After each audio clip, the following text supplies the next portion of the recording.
Il faut bien voir que le Maroc est un vieil État-nation. Vieil État-nation, une simple référence permettra de mettre en évidence cette idée. Quand Hugues Capet est élu roi de France en 987, la monarchie marocaine a déjà quasiment 2 siècles d'existence. Donc c'est un vieux royaume, un vieil empire, et ce vieux royaume, ce vieil empire, a été très largement amputé pendant la période coloniale. Le Maroc était en décadence au XIXe siècle, et il a été amputé à l'est et au sud. Amputé à l'est très largement par la France, lorsque la France a constitué l'Algérie. Et la France a poussé vers l'ouest les frontières de l'Algérie, et ce faisant, les frontières du Maroc ont reculé. Et le Maroc a été ensuite très largement amputé vers le sud. C'est ainsi que les Espagnols, en s'installant dans ce qui deviendra le Sahara occidental, ont complètement coupé le Maroc de ses vieilles racines, de ses grands axes nord-sud qui reliaient le cœur du Maroc à la vallée du fleuve Sénégal et jusqu'à la boucle du Niger. En d'autres termes, les racines africaines, d'où sont sorties de très nombreuses dynasties marocaines, ont été coupées à la suite de cette occupation espagnole. Et lorsque l'indépendance du Maroc a été reconnue par la France et par l'Espagne, en 1956, le Maroc s'est retrouvé dans ses frontières coloniales. Un contentieux a éclaté avec l'Algérie, car il faut bien voir que toute une partie de l'Est marocain est historiquement, de l'Est marocain a été rattaché à l'Algérie, et jusqu'à la région de Colombéchar. Colombéchar est une localité qui était historiquement marocaine. De même Tindouf. Et restait au Maroc à récupérer toute la partie sud qui était territoire espagnol, Sahara occidental. Les Espagnols hésitaient à donner l'indépendance à la région et les Espagnols ont traîné les pieds. Ce qui fait que le roi du Maroc, Hassan II, s'est tourné vers la Cour internationale de justice et a posé la question suivante, quels étaient les droits historiques du Maroc dans ce Sahara occidental? En effet, les Espagnols voulaient créer la fiction d'une entité sahraoui de façon à créer au sud du Maroc un État totalement artificiel, mais qui, pour survivre, devrait se tourner vers Madrid. Donc, les Espagnols comptaient rester par le biais de cet État fragile, dépendant de l'Espagne. Quant à l'Algérie, qui a toujours nourri une certaine, je ne dirais pas une certaine jalousie, le terme serait trop fort, mais une certaine envie vis-à-vis du Maroc. Pourquoi? Nous sommes là au cœur de la grande question du Maghreb, qu'il y a un État-nation dans le Maghreb, c'est le Maroc. La Tunisie également. Mais l'Algérie n'a jamais existé. L'Algérie est une création française. Lorsque la France arrive en Algérie, l'Algérie est une dépendance turque, totalement dissociée. Historiquement, il n'y a pas de nation algérienne. Il y a certes un royaume de Tlemcen, il y a certes des entités ici ou là, mais il n'y a pas d'État algérien. Et l'Algérie a toujours nourri vis-à-vis du Maroc une sorte de complexe d'infériorité. Et l'Algérie ne voulait absolument pas que le Maroc puisse récupérer le Sahara occidental. Pourquoi? Mais il suffit de regarder une carte. L'Algérie est un État accroché au littoral méditerranéen du nord de l'Afrique, avec un énorme appendice qui s'avance vers le sud, à travers le Sahara, appendice totalement artificiellement rattaché à l'Algérie par le général de Gaulle, alors que le Sahara n'a jamais été algérien, puisque l'Algérie n'a jamais existé. Et cette Algérie est donc géopolitiquement coincée dans la Méditerranée. Alors que son voisin marocain, qui ne dispose pas de ces richesses, a lui une immense façade atlantique.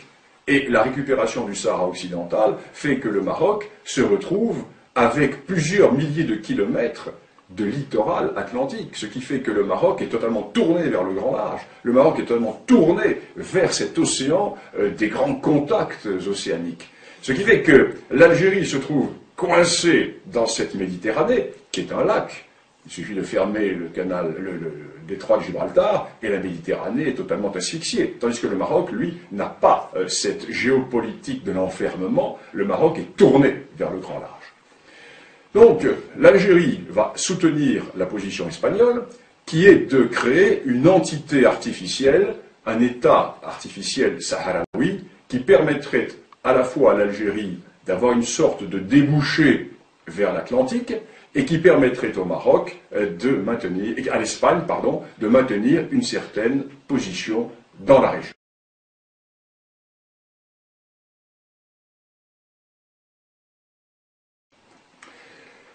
Historiquement parlant, la revendication marocaine est absolument incontestable. Elle est incontestable pourquoi? Parce que 5 des dynasties marocaines sont sorties du Sahara occidental ou du Grand Sud saharien.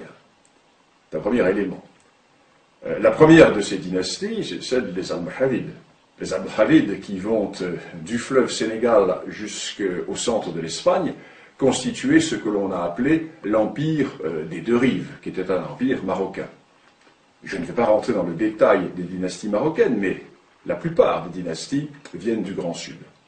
Deuxième élément, nous avons les réalités qui étaient les réalités économiques et politiques. Toute la vallée du fleuve Sénégal, la vallée du fleuve Niger, la boucle du Niger, était tournée vers le Maroc. N'oublions pas qu'au XVIe siècle, Tombouctou était une ville marocaine. La prière à Tombouctou était dite au nom du sultan du Maroc. Le pachalik de Tombouctou était un pachalik marocain.